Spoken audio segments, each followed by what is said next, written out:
जय श्री कृष्ण भगवतो शिव का माघ महात्म अध्याय 13। हरे कृष्ण राधे राधे। देखो श्री कृष्ण की साक्षात कृपया आप पर है, तभी आप नियम से क्या माघ महात्म सुन पा रही हो। बस सब करना यह कि भक्ति की ओर बढ़ते जाना। भक्ति और पुण्य बढ़ाने का यह बहुत सरल रास्ता है। माघ का महीना है ना, तो इसलिए अभी भी समय है, इसका ज़्यादा से ज़्यादा सदुपयोग करो। अब श्री गणेश जी महाराज और अपने गुरुदेव को याद करते हुए माघ महात्म अध्याय 13 सुनेंगे। कैलाशी शिव सूत सुनो, करो भक्त कल्याण, सब जन द्वार आ खड़े, आज बचा लो प्राण। बोलो गणेश जी महाराज की जय। गुरु अमृत है जगत में बाकी सब विश्व बेल, गुरु अमृत जगत में बाकी सब विश्व बेल। सतगुरु सत अनंत हेत, भूख से करा दे नील, ना बोलो गुरुदेव महाराज की जय। कल हमने माघ महात्म की अध्याय 12 में दत्तात्रेय जी द्वारा वर्णित माघ महात्म का सुंदर और पावन वृत्तांत सुना, जो उन्होंने राजा सहस्त्र अर्जुन को सुनाया था। कैसे अप्सरा के एक बार के माघ स्नान का पुण्य फल मिलने से वो दुष्ट पापी राक्षस देव तुल्य होकर स्वर्ग को चला गया। अब आगे श्री वशिष्ठ ऋषि कहने लगे कि हे राजा दिलीप, मैंने दत्तात्रेय जी द्वारा कहा हुआ माघ महात्म का अब तुम मास के स्नान का उत्तम फल सुनो। माघ स्नान सब यज्ञों व्रतों और साधनों का पूर्ण फल देने वाला है। माघ मास में स्नान करने वाले स्वयं तो स्वर्ग में जाते ही है, उनके माता और पिता दोनों ही के साथ कुलों की पीढ़ियों को भी स्वर्ग में मिल जाता है। माघ मास में स्नान करने वाले दुराचारी और कुकर्मी मनुष्य भी पापों से मुक्त हो जाते हैं, और इस मास में श्री हरि विष्णु का पूजन करने वाले शुद्ध होकर भगवान के समान शरीर वाले हो जाते हैं। यदि कोई आलस हो जाता है, जैसे गंधर्व कन्याएं राजा के श्राप से भयंकर समय को भोग हुई, लोमेश ऋषि के वचन से माघ से स्नान करने से सभी पापों से छूट गई। श्री वशिष्ठ जी की इतनी बातें सुनकर राजा दिलीप विनय से पूछने लगे, हे गुरुदेव, वे कन्याएं किसकी थी? उनको कब और कैसे श्राप मिला? उनका नाम क्या था? ऋषि के वाक्य से कैसे श्राप मुक्त हुई और उन्होंने कहाँ पर स्नान किया? अब सब बात मुझे विस्तार पूर्वक कहिए। ऋषि विशेष जी वशिष्ठ जी कहने लगे, हे राजा, धर्म और संतान उत्पन्न करती है, वैसे ही यह कथा धर्म और संतान उत्पन्न करती है। अग्नि क्या होती है? अग्नि होती है आग जलाने वाली लकड़ी। पहले समय में होता था ना यज्ञ करते हुए, ऐसे अग्नि में हम यज्ञ भूमि में आग जलाते थे, तो उस लकड़ी को कहते हैं, और वो लकड़ी से ही आग उत्पन्न होती है। ये ना और उससे वो खुद भी जल जाती है। ऐसे ही ये कथा हमें धर्म और संतान उत्पन्न कराती है, हमारे इतने अधिक पुण्य कर देती है।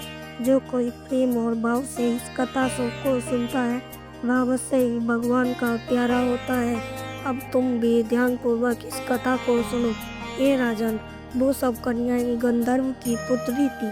सुख संगीत नामक गंधर्व की कन्या का नाम विमोहिनी था। सुशीला तथा स्वरवेदी की पुत्री का नाम सुष्फु तथा चंद्रकांत की सुतारा तथा सुप्रभा की कन्या चंद्रिका थी। ये सब कन्याएं समान आयु वाली तथा चंद्रमा के समान कांति वाली और बहुत ही सुंदर थी।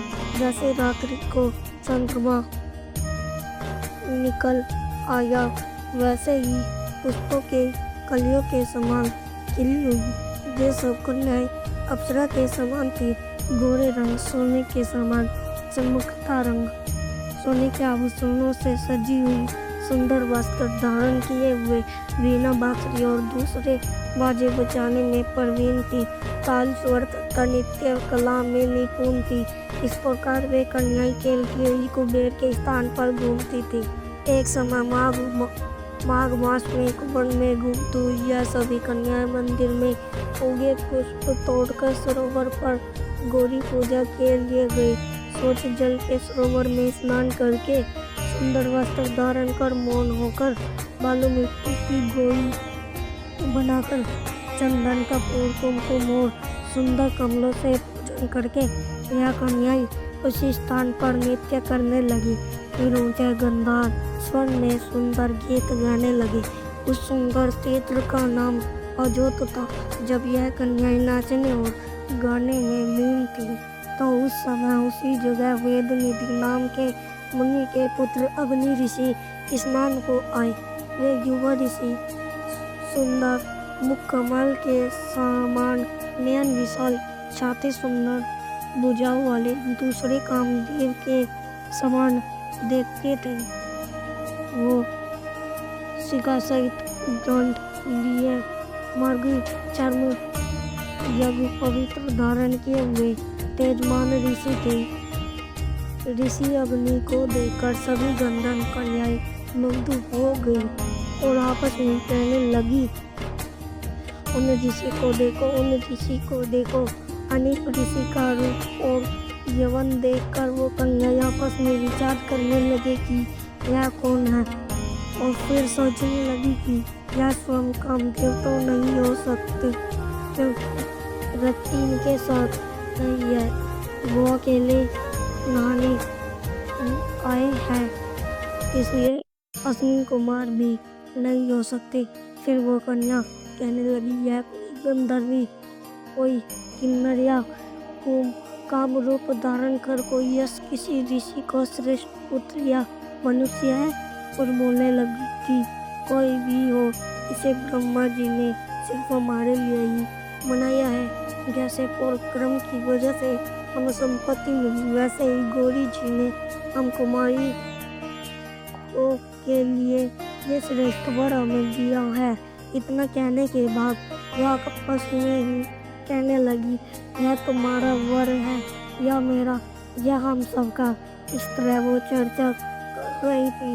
अपनी मध्याह्न की क्रिया करके उस ऋषि पुत्र में उन कन्याओं के ऐसी बातें सुनने के बाद वो सोचने लगा कि यह तो बहुत बड़ी समस्या उत्पन्न हो गई है।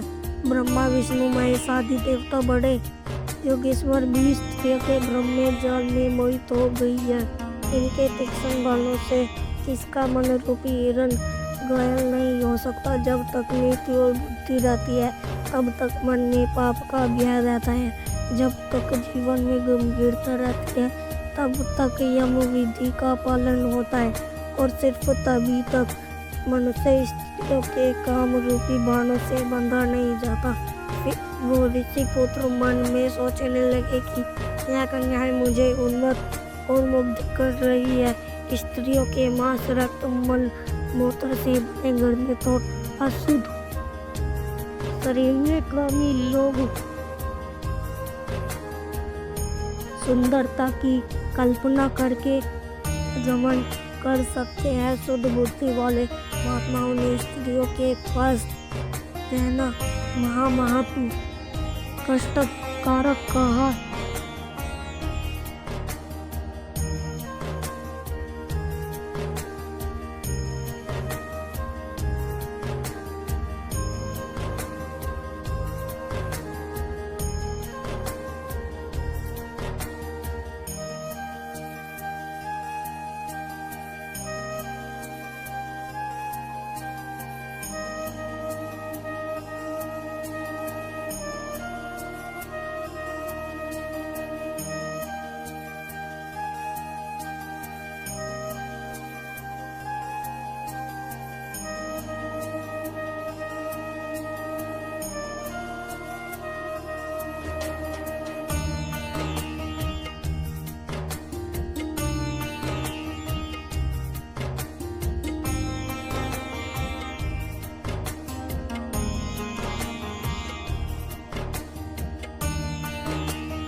श्री श्री कृष्ण चालीसा पाठ।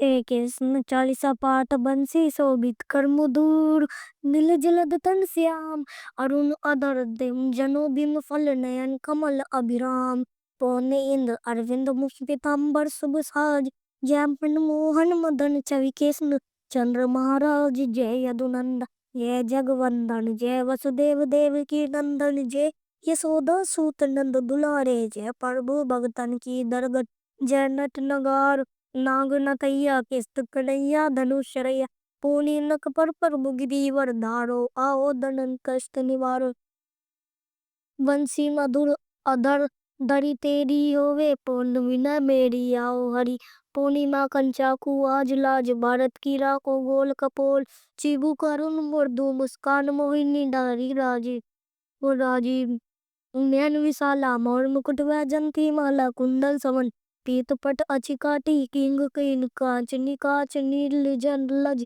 सुंदर पन सोए कवि लक सुंदर मुनि मोर मन मोए मस्तक तिलक अलग घुंघराली आओ कृष्ण बांसुरी वाले कर पान पुत नहीं तारी अका बका का गासर गाड़ी और मधुवन जलत अग्नि तब ज्वाला शीतल लक पई नंद लाला सुरपति जब ब्रज चढ़ उरसाई मूसर धरा बारी बरसाई लगत लगत ब्रज चह बाओ गोवर्धन नक नाम धारी बचाओ लखियस दामन ब्रह्मादि मुख चंद 14 भुवन दिखाई दुष्ट कंस अति दुर्दम बटाए कोटि कमल जब फूल मंगाई नाथ कली यही तब तुम लीन है चांदनी चीन दे निर्व्याती ने करी गोपी संगरास विलास सबकी पूर्ण करी अभिलाषा के पिगुमासुर संगार के सही केस पकड़ी दे मारियो मात पिता की मैं छुड़ाई उग्र सेन के राज दिलाई मैं से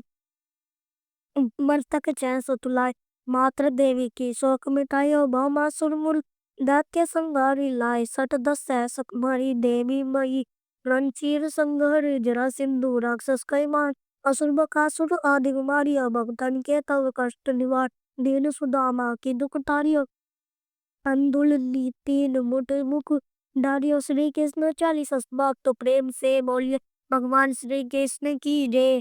अगर आज की वीडियो आपको पसंद आई हो तो लाइक और सब्सक्राइब कीजिएगा और अपने परिवार में मित्र जनों पर शेयर भी कीजिएगा और कमेंट में जय श्री कृष्ण जरूर लिखिएगा।